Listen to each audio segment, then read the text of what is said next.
রবিবারের দুপুরের মেনুতে যদি থাকে এমন দারুণ স্বাদের দুটি রেসিপি, তাহলে তার কোনো কথাই নেই। মাঝে মাঝে মুখের স্বাদ বদলাবার জন্য একবার হলেও বানিয়ে দেখতে পারেন এই দুই রেসিপি। আজকের রেসিপি হচ্ছে বাসন্তী পোলাও, আর সাথে থাকছে দুর্দান্ত স্বাদের চিকেন চাপ। তো চলো কিভাবে এই রেসিপি বানাই দেখে নাও তোমরা। নমস্কার বন্ধুরা, ঝর্ণাস কিচেন অ্যান্ড ব্লগস লাইফস্টাইল চ্যানেলে আপনাদের সবাইকে ওয়েলকাম। আজকে সবার প্রথমে আমি চিকেন চাপের রেসিপিটা বানাবো। তো তার জন্য এলাচ আর জয়িত্রী হালকা করে ভেজে নিচ্ছি, তারপর এটাকে ড্রাই রোস্ট করে নেব। এরপর কড়াইতে সাদা তেল গরম করতে দিয়েছিলাম, তেল খুব ভালোভাবে গরম হয়ে গেছে। সবার প্রথমে পেঁয়াজের স্লাইস দিয়ে দেবো, খুব সরু সরু করে কেটেছি, কারণ পেঁয়াজটাকে আমি বেরেস্তা বানিয়ে নেব। তো বন্ধুরা, আজকের এই দুটো রেসিপি সম্পূর্ণ ঘরোয়া পদ্ধতিতেই বানিয়ে দেখাবো আমি তোমাদেরকে। তো চলো দেখে নাও আর কি কি লাগছে। এরপর নিয়ে নিয়েছি কিছুটা পরিমাণে কাজু বাদাম, তারপর দিয়ে দিচ্ছি পেঁয়াজ বেরেস্তা, তারপর দিয়ে দেবো 25 গ্রাম পোস্ত। পোস্তটা আমি মাংসের পরিমাণ অনুযায়ী নিয়েছি।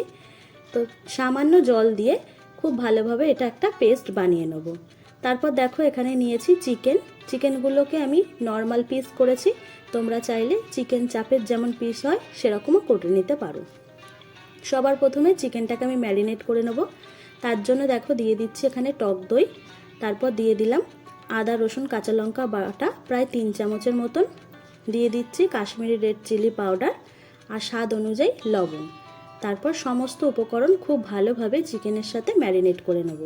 এই সময় আমি একটা জিনিস দিতে ভুলে গেছিলাম, সেটা হলো বিরিয়ানি মশলা। দিয়ে দিলাম 1 চামচ বিরিয়ানি মশলা।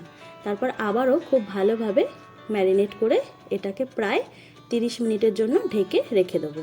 তো বন্ধুরা, তোমরা কে কে কোথা থেকে আমার এই ভিডিওটা দেখছো অবশ্যই কমেন্ট করে জানিও। এরপর দেখো ওভেনে আবার কড়াই বসিয়ে দিয়েছি। কড়াইতে সবার প্রথমে দিয়ে দিলাম ঘি, আর একটু পরিমাণে দিয়ে দিলাম সাদা তেল।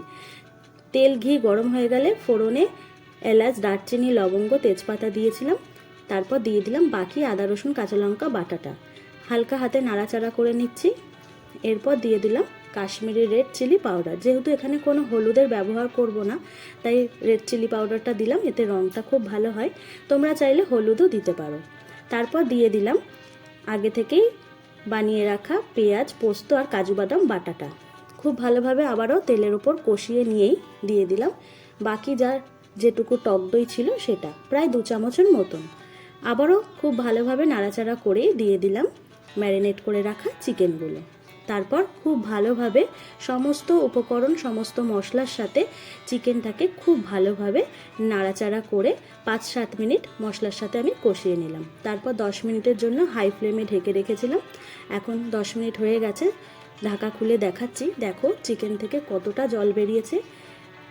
চিকেন চাপের জন্য আমি চিকেন থেকে যে জলটা বেরিয়েছে সেই চিকেনেই আমি চিকেনটাকে সিদ্ধ করব। এক্সট্রা কোনো জল আমি এখানে ব্যবহার করব না। খুব ভালোভাবে মশলাটার থেকে তেল ছেড়ে এসছে, আর এইভাবে নাড়াচাড়া করার সময় দিয়ে দিলাম এলাচ আর জয়িত্রী গুঁড়োটা। তো বন্ধুরা দেখো কি সুন্দর রঙটাও এসছে। এরপর আমি দিয়ে দিলাম স্বাদ অনুযায়ী লবণ। যেহেতু আগে একটু লবণ দিয়েছিলাম, এখন স্বাদের পরিমাণটা বুঝে আর একটু লবণ দিয়ে দিলাম। তো ব্যাস, এইভাবে নাড়াচাড়া করে আরও 5-7 মিনিট রান্না করে নিতে হবে। ঝালের জন্য দিয়ে দিলাম 3টে কাঁচা লঙ্কা। আবারও 5-7 মিনিট ঢাকা চাপা দিয়ে এটাকে রান্না করে নেব। চিকেনটা প্রায় হয়ে গেছে। একদম সব শেষে দিয়ে দিলাম 1 চামচ গোলাপ জল, 1 চামচ কেওড়া জল, আর ফ্লেভারের জন্য দিয়ে দিলাম 2-3 ফোঁটা মিঠা আতর। ব্যাস, হালকা হাতে নাড়াচাড়া করে নিলেই তৈরি হয়ে যাবে আজকের এই দারুণ স্বাদের চিকেন চাপের রেসিপিটা। তো চলো এবার দেখাই কিভাবে আমি পোলাও বানাই। পোলাও বানাবার জন্য এখানে আমি 500 গ্রাম গোবিন্দভোগ চাল নিয়েছি। সবার প্রথমে চালটা খুব ভালোভাবে ধুয়ে নিচ্ছি।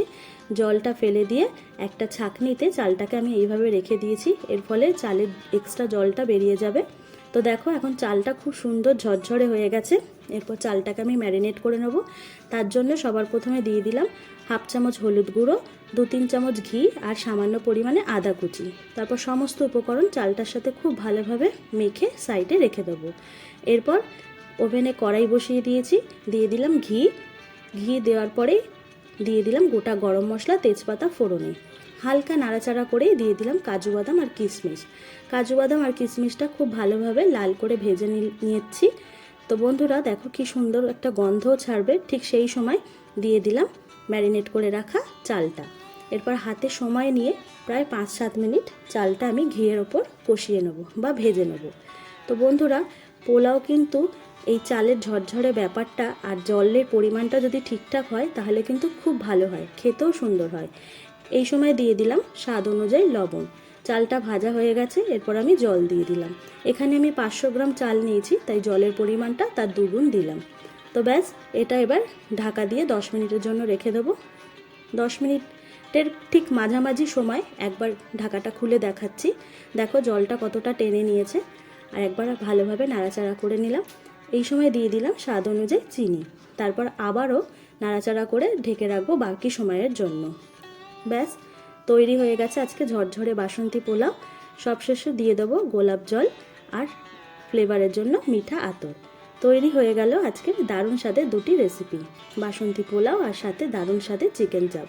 তো বন্ধুরা, কেমন লাগলো তোমাদের আজকের আমার এই রেসিপিটা অবশ্যই একটা কমেন্ট করে জানিও। ভালো লাগলে লাইক করো, চ্যানেলটিকে সাবস্ক্রাইব করার অনুরোধ রইল।